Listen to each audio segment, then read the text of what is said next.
Hello friends, आज के इस वीडियो में हम बात करेंगे हेमेटोलॉजी की कुछ इंट्रोडक्शंस के बारे में बात करेंगे, जिसमें हम हेमेटोपोइसिस के बारे में, एरिथ्रोपोइसिस के बारे में और जो आरबीसी के कुछ पैरामीटर्स होते हैं उनके बारे में, जैसे एमसीएच, एमसीवी, एमसीएचसी, ये सब क्या होते हैं, इन सब के बारे में हम डिटेल से बात करेंगे। देखो, सबसे पहले हम बात करते हैं हेमेटोपोइसिस क्या होता है। नाम से पता चल रहा है हेमेटोपोइसिस मतलब फॉर्मेशन ऑफ ब्लड। ठीक है गाइस, तो हेमेटोपोइसिस का मतलब होता है फॉर्मेशन ऑफ ब्लड। अब देखो, ये जो ब्लड का फॉर्मेशन होता है, ये क्या होता है, कुछ सेल्स होती है जिन्हें हम बोलते हैं हेमेटोपोइटिक स्टेम सेल्स। तो ये जो हेमेटोपोइटिक स्टेम सेल्स होती है, इनसे क्या होता है, हमारे जो जितनी भी ब्लड की सेल्स होती है उनका क्या होता है, फॉर्मेशन होता है। ठीक है, तो ये हेमेटोपोइसिस जो होता है ये किस पे डिपेंड करता है, डिपेंड अपॉन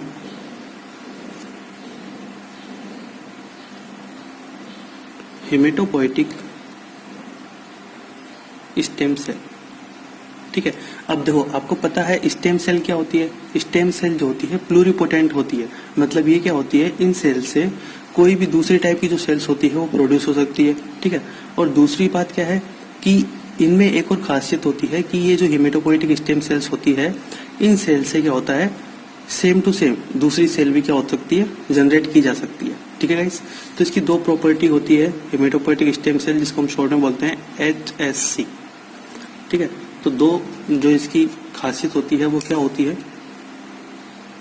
कि एक तो ये क्या होती है, प्लूरिपोटेंट है। ठीक है, प्लूरिपोटेंट का मतलब क्या है, मैनी सेल्स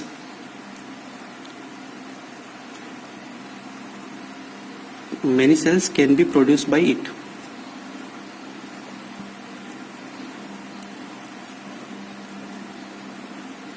ठीक है गाइस, दूसरी बात, अगर मैं बात करता हूं दूसरी और प्रॉपर्टी, तो ये क्या होती है, सेल्फ रिन्यूएबल होती है। ठीक है, इसका मतलब क्या है कि इसी टाइप की जो सेल्स होती है उनका फॉर्मेशन किया जाता है। अब अगर हम बात करें कि ये जो ब्लड का फॉर्मेशन होता है ये कौन कौन सी जगह पे होता है, तो हम इसकी बात करते हैं कि ये जो सेल्स होती है वो कहाँ कहाँ पे प्रेजेंट होती है। तो अगर मैं बात करता हूँ हेमेटोपोइटिक स्टेम सेल्स, ठीक है, अगर मैं बात करता हूँ फीटस लाइफ की, तो फीटस में क्या होता है, जब फीटस 3 मंथ तक का होता है तो उस टाइम पे ये जो सेल्स होती है ये कहाँ कहाँ पे प्रेजेंट होती है, जब फीटस कितने मंथ का होगा, 3 वीक्स का। ठीक है, तो 3 वीक्स का जो फीटस होगा उसमें कहाँ कहाँ पे प्रेजेंट होगी ये सेल्स, ये होगी आपके यॉर्क सैक पर। ठीक है, यॉर्क सैक। दूसरी बात, मेसोडर्म ऑफ, 3 जगह की मेसोडर्म होती है जहां पर ये सेल प्रेजेंट होती है। कौन कौन सी जगह, मेसोडर्म ऑफ ओर्टा, ठीक है, गोनेड्स, और तीसरा होता है मीजोनेफ्रोस।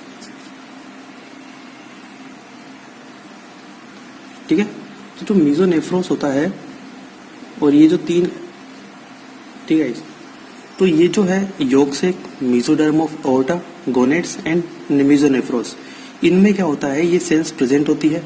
इनके जरिए क्या होता है, ब्लड का फॉर्मेशन होता है फीटस लाइफ के अंदर। अगर हम बात करें कि जब फीटस 3 मंथ तक का हो जाता है तो 3 मंथ से क्या होता है, ये जो सेल्स होती है, ये सेल्स क्या होती है, कहाँ पे चली जाती है, ये मेनली चली जाती है लीवर के अंदर, ठीक है, स्प्लीन में, और एक आता है लिम्फ नोड। तो ये सेल्स जो होती है मेनली कहाँ पे प्रेजेंट होती है, लीवर, स्प्लीन और लिम्फ नोड। जब फीटस कितने मंथ का हो जाता है, 3 मंथ का हो जाता है उसके बाद। तो यहाँ से क्या होता है, ब्लड का फॉर्मेशन होता है 3 मंथ के बाद। ठीक है, और अगर मैं बात करता हूँ बर्थ के टाइम पे, ठीक है, तो जब बर्थ होता है, बर्थ के टाइम पे क्या होता है, बर्थ के टाइम पे ये जो सेल्स होती है ये मेनली प्रेजेंट होती है बोन्स मेरो में। ठीक है, तो जो बोन मेरो है, बोन मेरो में क्या होती है, ये सेल्स जो है प्रेजेंट होती है। ठीक है गाइस, और बोन मेरो भी किसकी, सारी बोन्स जो होती है उनकी बोन मेरो में क्या होती है, प्रेजेंट होती है। बट होता क्या है, देखो, बर्थ के टाइम पे ये सारी बोन्स मेरो में प्रेजेंट है, ये हेमेटोपोइटिक स्टेम सेल, और क्या कर रही है, ब्लड का फॉर्मेशन कर रही है। बट अगर हम बात करें कि प्यूबर्टी के टाइम पे क्या होता है, कि प्यूबर्टी के टाइम से क्या होता है, ये जो हिमेटोपोइटिक स्टेम सेल्स होती है ये ओनली कहाँ पे प्रेजेंट होती है, जो हमारा एक्सियल स्केलेटन है, ठीक है, जिसे हम बात करते हैं स्कल रहा, ठीक है, और जो है स्टर्नम जो भी है रिब्स, और ये यहाँ पर ये क्या होती है सेल्स प्रेजेंट होती है और ब्लड का क्या करती है फॉर्मेशन करती है, ठीक है। प्यूबर्टी के टाइम पे क्या होगा, bone marrow of axial skeleton, ठीक है। और दूसरी बात, जो लॉन्ग बोन्स है उनके एंड पर भी क्या होती है, जो बोन मेरो है वहां पर भी ये प्रेजेंट होती है, ठीक है। तो एंड ऑफ लॉन्ग बोन्स, ठीक है। तो ऐसे जो होता है ब्लड का फॉर्मेशन होता है इस टाइम पे इन जगहों से, ठीक है।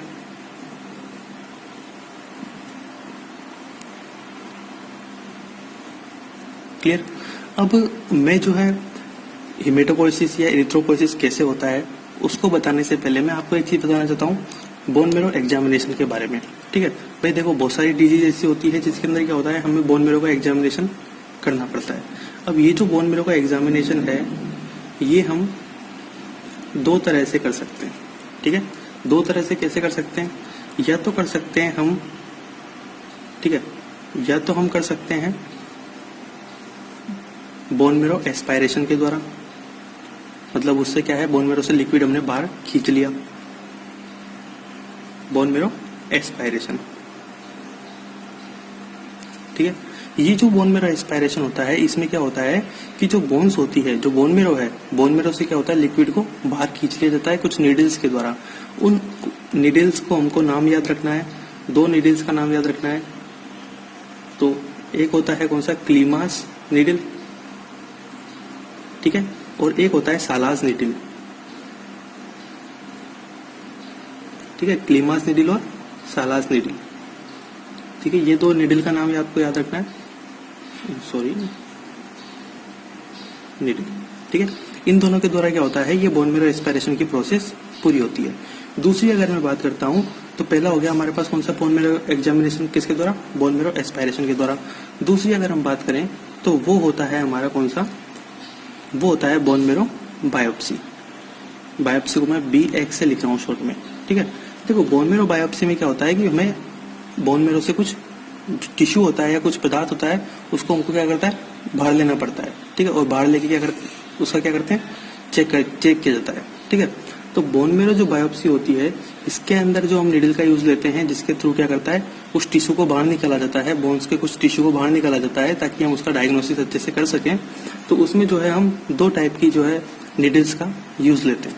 वो कौन कौन सी दो टाइप्स की नीडल है, पहली तो है हमारे पास कौन सा, ट्रेफिन नीडल, ट्रेफिन नीडल, और दूसरा है हमारे पास कौन सा, जमशेदी नीडल, जमशेदीस नीडल, ठीक है। इन दो नीडल का यूज लेते हैं हम बोन मेरो के बायोप्सी के लिए, और इन दो नीडल का यूज लेते हैं हम किसके लिए, बोन मेरो के एस्पायरेशन के लिए। Clear guys. अब अगर मैं बात करता हूँ कि भाई हमको जो है बोन मेरो एग्जामिनेशन के लिए एस्पायरेशन करना हो या बायोप्सी करना हो, ठीक है, उसके लिए हम कौन सी बोन को प्रेफर करते हैं, तो कौन सी बोन को प्रेफर करते हैं अगर मैं बात करूं एडल्ट के अंदर, ठीक है।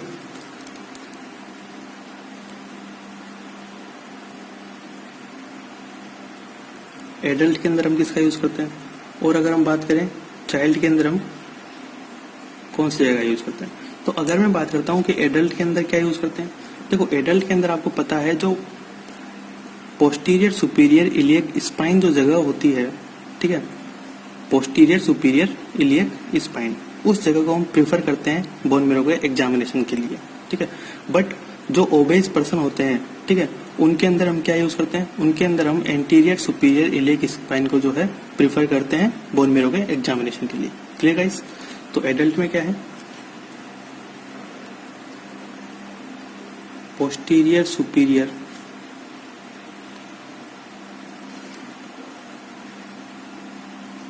इलियक स्पाइन को, ठीक है, शॉर्ट में लिख देता हूं PSIS, और जो ओबेस पर्सन होते हैं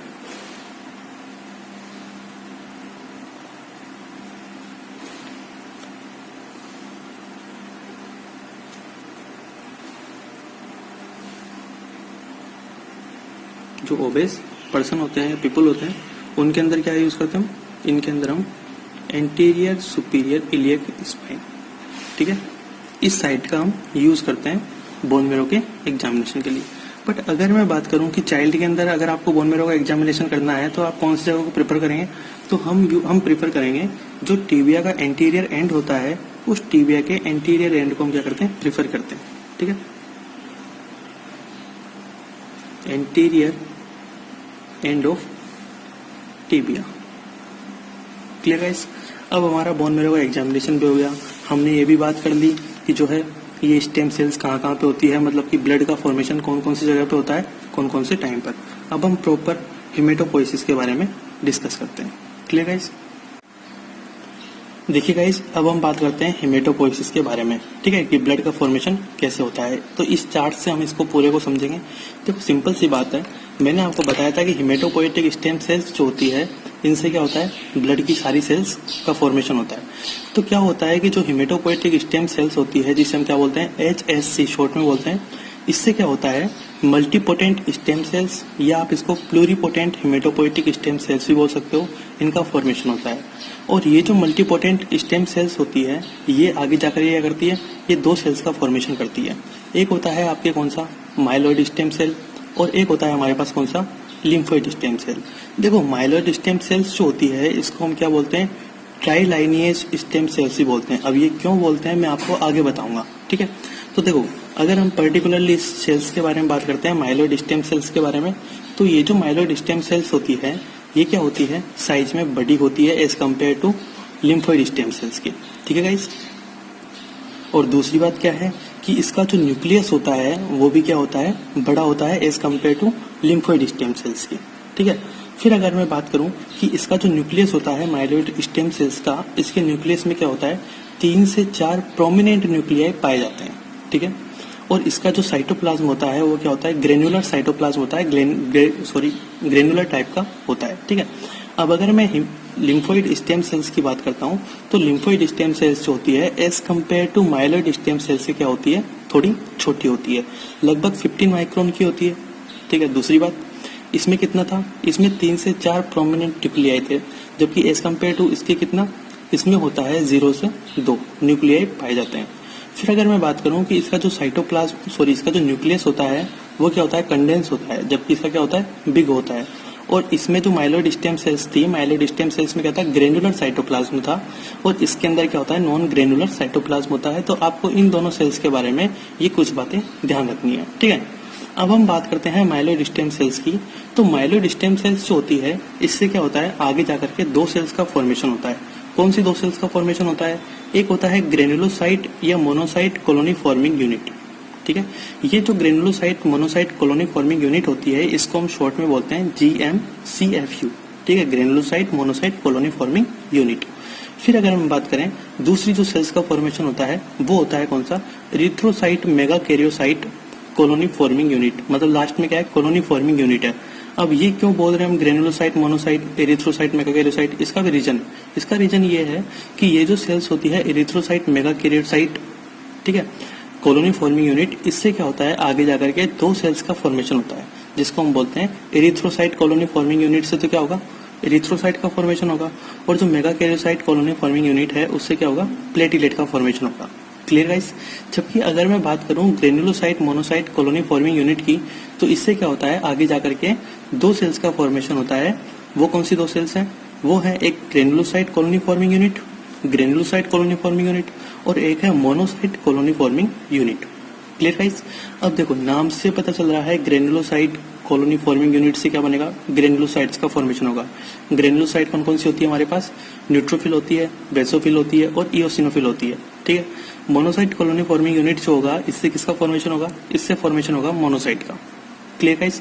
और जो लास्ट हमारा बच रहा है कौन सा, lymphoid stem sales. Lymphoid stem cells से क्या होता है, इससे आगे जाकर के 3 सेल्स का फॉर्मेशन होता है, कौन सा, बी सेल्स, टी सेल्स और एनके सेल्स। ये जो तीनों सेल्स हैं, इनके बारे में हम पर्टिकुलरली जब इम्यूनिटी का चैप्टर के बारे में बात करेंगे तो वहां पे इनको डिटेल से पढ़ेंगे। Clear guys. तो ये पूरा जो है हेमेटोपोइसिस की प्रोसेस हमारे पास होती है। Clear guys. अब देखिए आपको क्लियरली पता चल रहा होगा कि जो हेमेटोपोइटिक स्टेम सेल्स है, मतलब ये क्या है, स्टेम सेल है। ये स्टेम सेल कोई भी सेल का फॉर्मेशन कर सकती है। Clear guys? जबकि अगर मैं बात करता हूँ धीरे धीरे क्या होता है, जब ये डिफरेंशिएट होती है तो लास्ट में जाकर क्या करती है, लास्ट में जाकर के ये ऐसी सेल्स का फॉर्मेशन कर देती है जो आगे जाकर के डिवाइड नहीं होती। मतलब सिंपल सी बात है कि जब मैं ऊपर से नीचे आ रहा हूँ तो मुझे क्लियरली पता चल रहा है कि जो डिफरेंशिएशन है, ठीक है, वो क्या हो रही है, सेल्स डिफरेंशिएट हो रही है। ठीक है, तो अगर हम यहाँ पे लिख देते हैं, पॉइंट्स में लिख देते हैं यहाँ पे, from top to bottom of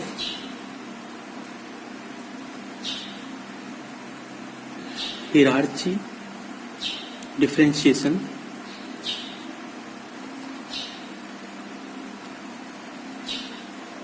ठीक है, ये क्या हो रहा है, इंक्रीज हो रहा है। ठीक है, डिफरेंशिएशन बढ़ रहा है लगातार।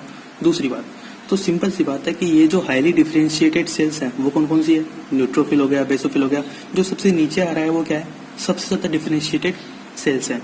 तो ये जो सबसे ज्यादा डिफरेंशिएटेड सेल्स होती है, ये कुछ स्पेसिफाइड ग्रोथ फैक्टर जो होते हैं उनके द्वारा क्या होता है, इनका डिफरेंशिएशन जो होता है वो क्या होता है, अफेक्टेड होता है। वो कौन कौन सा है, अब हम उनकी बात करते हैं। तो अगर मैं बात करता हूं, यहाँ पे लिख देता हूं कि highly differentiated sales affected by specified growth factor. ठीक है, शॉर्ट में क्या बोलते हैं ग्रोथ फैक्टर को, जीएफ। अब ये कौन कौन से ग्रोथ फैक्टर होते हैं जिनके द्वारा ये जो सेल्स होती है वो अफेक्ट करती है, उनकी हम यहाँ पे थोड़ी बात करते हैं। देखो, जैसे आपको पता है, सबसे पहले हम बात करते हैं आरबीसी के बारे में। ठीक है, तो अगर मान लो मुझे आरबीसी का प्रोडक्शन बढ़ाना है तो हम क्या करते हैं, इरिथ्रोपोइटिन का यूज करते हैं। मतलब इरिथ्रोपोइटिन आपको पता है क्या करता है, आरबीसी का प्रोडक्शन बढ़ाता है। तो ये जो है एक ग्रोथ फैक्टर होता है, वो है हमारा कौन सा, इरिथ्रोपोइटिन। ठीक है, ये जो इरिथ्रोपोइटिन होता है इसको शॉर्ट में बोलते हैं ईपीओ, इरिथ्रोपोइटिन। इसके द्वारा क्या होगा, अफेक्टेड होगा।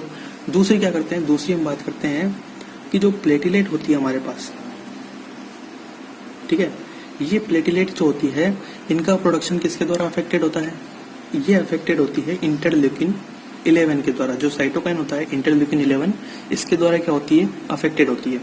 जबकि अगर मैं तीसरी बात करता हूँ, जो granulocyte monocyte colony forming unit की हमने बात करी थी, ठीक है, granulocyte monocyte colony forming unit, ये जो सेल्स होती है ये किसके द्वारा अफेक्टेड होती है, ये अफेक्टेड होती है हमारे पास कौन सा growth factor, granulocyte monocyte colony stimulating factor. ठीक है भाई, सिंपल सी बात है यार, स्टिमुलेटिंग मतलब इसको स्टिमुलेट करेगा और बढ़ाएगा इन सेल्स को। ठीक है, तो इनके द्वारा क्या होती है, अफेक्टेड होती है। फिर अगर हम बात करते हैं ग्रेनुलोसाइट कॉलोनी फॉर्मिंग यूनिट, ये ग्रेनुलोसाइट कॉलोनी फॉर्मिंग यूनिट ये किसके द्वारा अफेक्टेड होगी, ये भी सिंपल सी बात, ग्रेनुलोसाइट कॉलोनी स्टिमुलेटिंग फैक्टर के द्वारा अफेक्टेड होगी। मतलब ये क्या है कि ये जो ग्रोथ फैक्टर होते हैं ये इनके प्रोडक्शन को क्या करते हैं, बढ़ाते हैं। ठीक है, तो इनके लिए क्या है, हम क्या करते हैं, कुछ मेडिसिन का यूज करते हैं इनके फॉर्म में। ठीक है, तो अगर जिससे मैं बात करूं कि कोई पर्सन है जिसके अंदर क्या है, आरबीसी बहुत ही ज्यादा कम हो गई, ठीक है, तो उसको हम क्या करते हैं, एक मेडिसिन देते हैं जिसका नाम है डार्बोपोएटिन। ठीक है, तो डार्बोपोएटिन होता है, इस मेडिसिन के द्वारा क्या होता है, ये इरिथ्रोपोएटिन की तरह बिहेव करती है और ये क्या करती है, आरबीसी के प्रोडक्शन को बढ़ाती है। ठीक है, दूसरी अगर मैं बात करता हूँ इंटरल्यूकिन 11 की, मतलब कि प्लेटलेट के बारे में हम बात करते हैं, तो इसके लिए जो मेडिसिन होती है वो क्या होती है, ओप्रेलवेकिन होती है। ठीक है, ये जो ओप्रेलवेकिन होती है ये क्या करती है, प्लेटलेट के प्रोडक्शन को बढ़ाती है। Clear guys? दूसरी बात, अगर मैं बात करता हूँ granulocyte monocyte colony stimulating factor के बारे में कि इसके लिए हम किसका यूज करते हैं, तो इसके लिए जो मेडिसिन होती है वो है सारग्रामोस्टिम।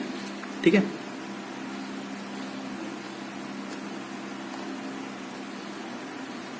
तो ये जो सारग्राम ऑस्टियम होती है इसका हम यूज करते हैं इसके प्रोडक्शन को बढ़ाने के लिए, ठीक है। और चौथा है हमारे पास कौन सा, ग्रेनुलोसाइट कॉलोनी फॉर्मिंग यूनिट जो है इसके प्रोडक्शन को बढ़ाने के लिए हम किसका यूज करते हैं, जो मेडिसिन है वो कौन सी है, वो है फिल्ग्रास्टिम, ठीक है।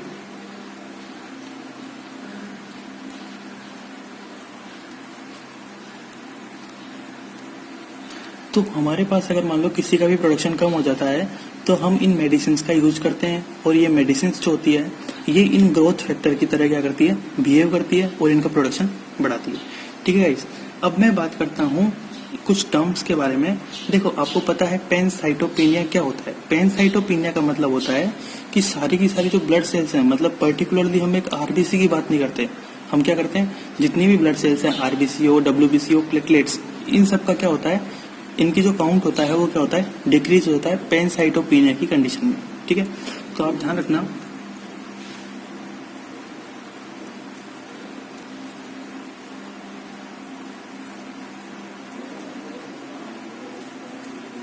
पैनसाइटोपेनिया किस में होगा,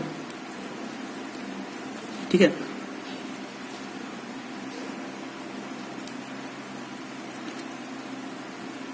decrease count in RBC, WBC और प्लेटिलेट, तीनों के अंदर क्या होता है, तीनों का काउंट कम हो जाता है। अगर मैं बात करता हूँ कि ये जो पैनसाइटोपेनिया की कंडीशन होती है ये कहाँ पे देखने को मिलती है, तो जब आप एप्लास्टिक एनीमिया का वीडियो देखोगे तो उसके अंदर आपको क्लियरली पता चल जाएगा कि जो एप्लास्टिक एनीमिया होता है उसके अंदर क्या होता है, ये पैनसाइटोपेनिया की कंडीशन होती है।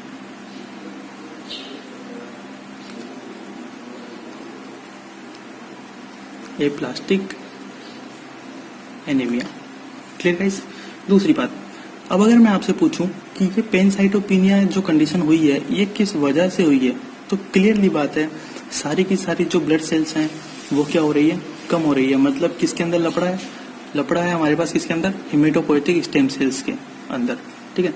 मतलब जब हिमेटोपोएटिक स्टेम सेल्स का डैमेज होना चालू हो जाएगा तो इनका नंबर भी क्या होना, कम होने लग जाएगा, ठीक है, इन सब सेल्स का। तो क्यों होती है ये condition, due to damage of haematopoietic stem cells, clear guys. तो इतना मैंने आपको बताया हिमेटोपोइसिस के बारे में, सारी चीजों के बारे में मैंने आपको बताया, ठीक है। अब हम नेक्स्ट वीडियो के अंदर हम बात करेंगे कि आरबीसी का डेवलपमेंट कैसे होता है, ठीक है, रेटिकुलोसाइट क्या होती है, डब्ल्यूबीसी क्या होती है, आरबीसी के कुछ पैरामीटर्स हैं उनके बारे में हम सबके बारे में डिटेल से बात करेंगे, ठीक है guys. Thank you watching for this video. अगर आपको ये वीडियो हेल्पफुल लगा हो तो प्लीज आप हमारे चैनल को सब्सक्राइब करें, दोस्तों के साथ शेयर करें और लाइक और कमेंट करके इसको जरूर बताएं। Thank you guys.